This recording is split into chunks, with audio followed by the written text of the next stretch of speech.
भावनगर में लहराएगा। जय हिंद, जय भारत।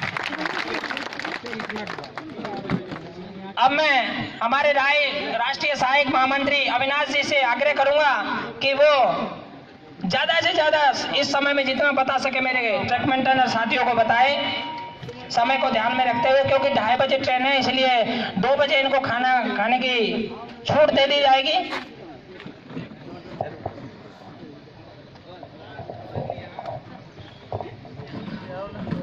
धन्यवाद साथियों। आज हम गुजरात के उस धरती पे खड़ा हैं जहां हमारे महात्मा गांधी का जन्म हुआ, जिन्होंने भारत देश को मैं गैंग नंबर 32 को धन्यवाद देना चाहता हूँ और भावनगर मंडल की ओर से हार्दिक अभिनंदन। उन्होंने जो ट्रैक मेट है लहरी भाई, उन्होंने इस मीटिंग के लिए 1600 रुपए का योगदान दिया। तालियां बजाकर उनका जोरदार अभिनंदन, क्योंकि ऐसे भामाशाहों की हमारे ट्रैकमैन में कमी नहीं है। आने वाले समय में जब जरूरत होगी तो हमारे साथी आगे बढ़कर उसमें सहयोग करेंगे, ऐसी मैं आशा रखता हूं। बोलिए साथियों, ये महात्मा गांधी जी का भूमि है, सरदार वल्लभ भाई पटेल का भूमि है, जिन्होंने भारत को आज़ाद कराने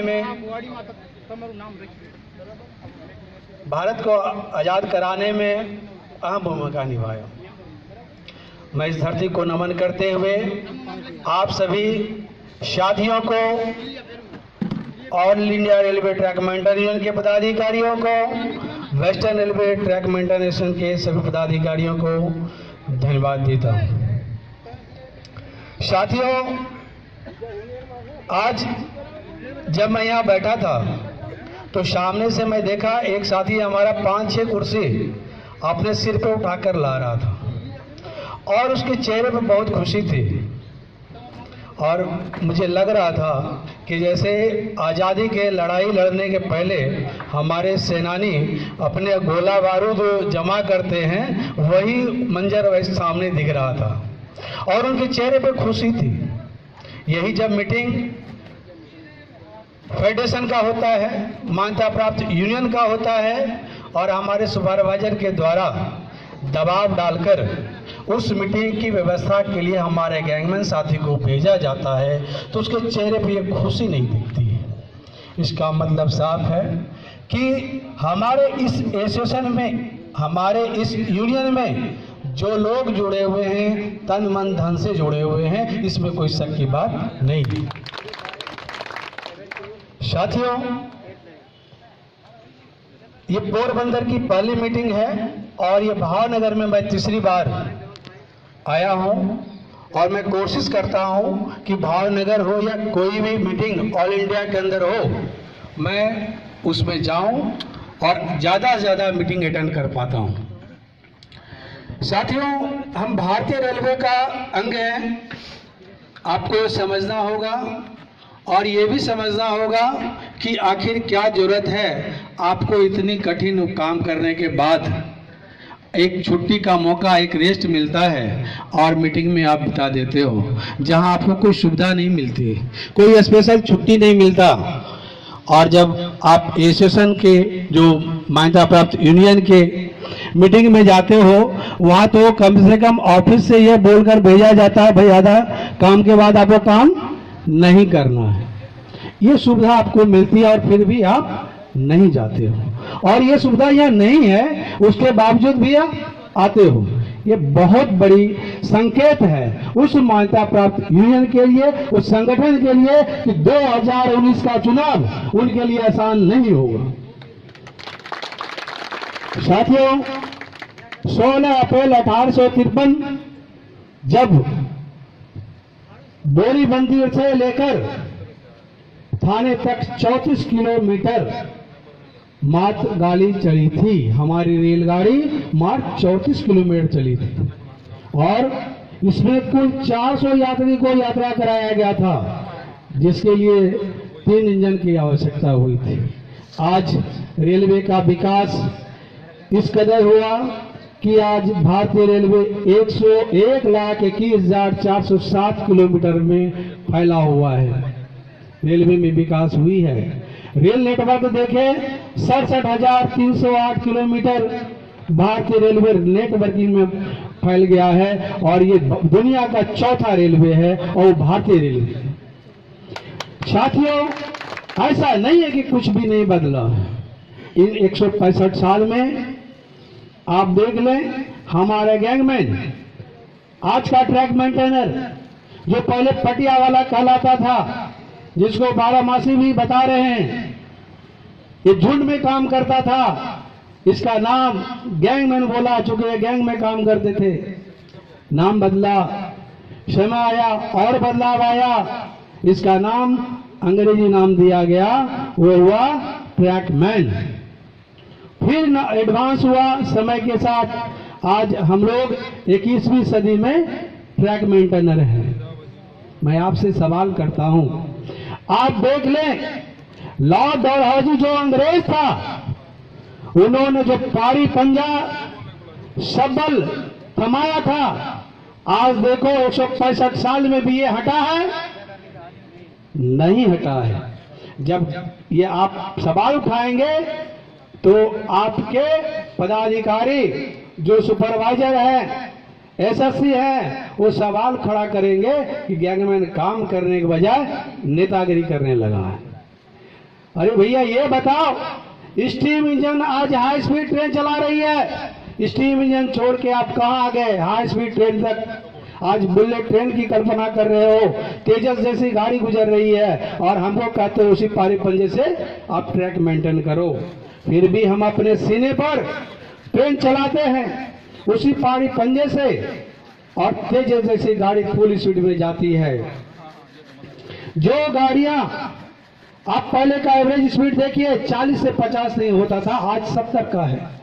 मुंबई से दिल्ली का सफर 20 से 25 घंटे में बढ़िया से बढ़िया गाड़ी करती है। जो आप राजधानी कहें, उस टाइप की गाड़ी को भी 20 घंटे से ज्यादा समय लगता था, आज 15 घंटे में सफर कर रहा है। तो आप बताओ कौन सा गैंगमैन काम कर रहा है? यही गैंगमैन है।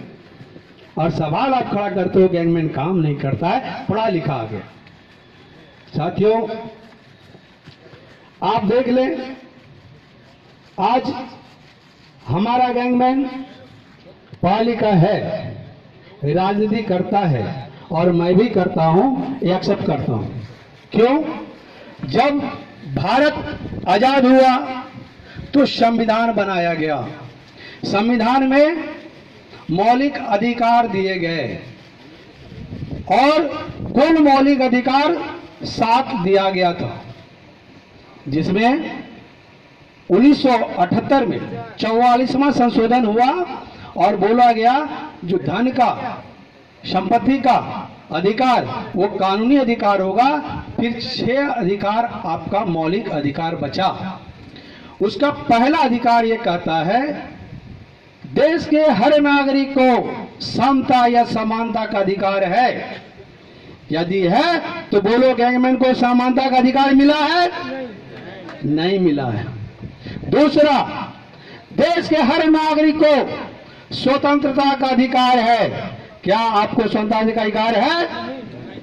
तीसरा ये कहता है कि देश के हर नागरिक को शोषण के विरुद्ध लड़ने का अधिकार है।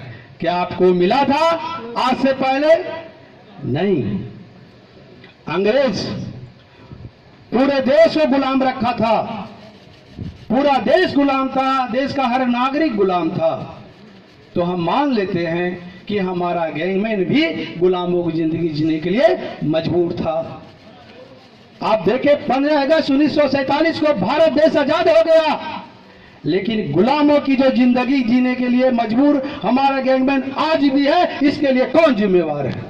आज तो लॉर्ड डलहौजी नहीं है, लेकिन जब हमारा सुपरवाइजर, मैं ये नहीं कहूंगा कि सारे सुपरवाइजर खराब हैं, 1% मैक्सिमम सुपरवाइजर जो है वो खराब है, और जब उसे देखते हैं तो ऐसा लगता है कि हमारे सामने जनरल डायर खड़ा है, वो जनरल डायर दिखता है। और जनरल डायर का जो हाल हुआ ऐसा लगता है हम भी वही कर दें, लेकिन हम महात्मा गांधी का पूजा करते हैं, हम हिंसा में विश्वास नहीं रखते। यही कारण है भारतीय रेलवे का गैंगमैन, पूरे गैंगमैन ने मिलकर all India railway track maintenance union बनाया। मैं आपसे पूछना चाहता हूं, क्या यह अकेला यूनियन ऐसा है, यह एसोसिएशन ऐसा है जो एक कैडर का है, पहला और आखिरी तो नहीं है।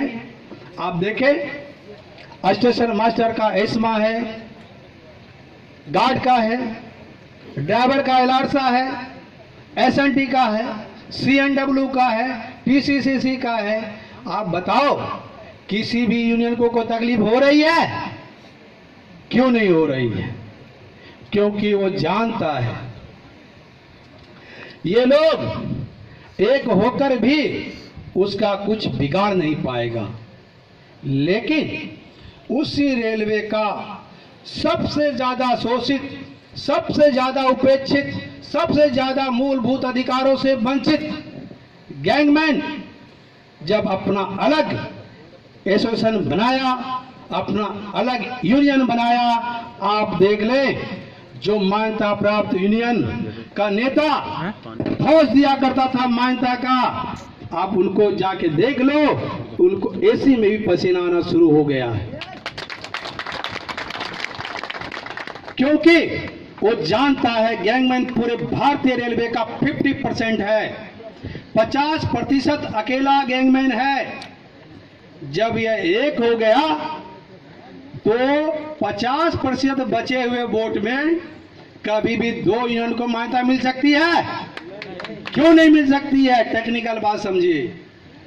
क्योंकि एक यूनियन को कम से कम 30% से 35% वोट चाहिए, मतलब 60 से 70% वोट बचना चाहिए।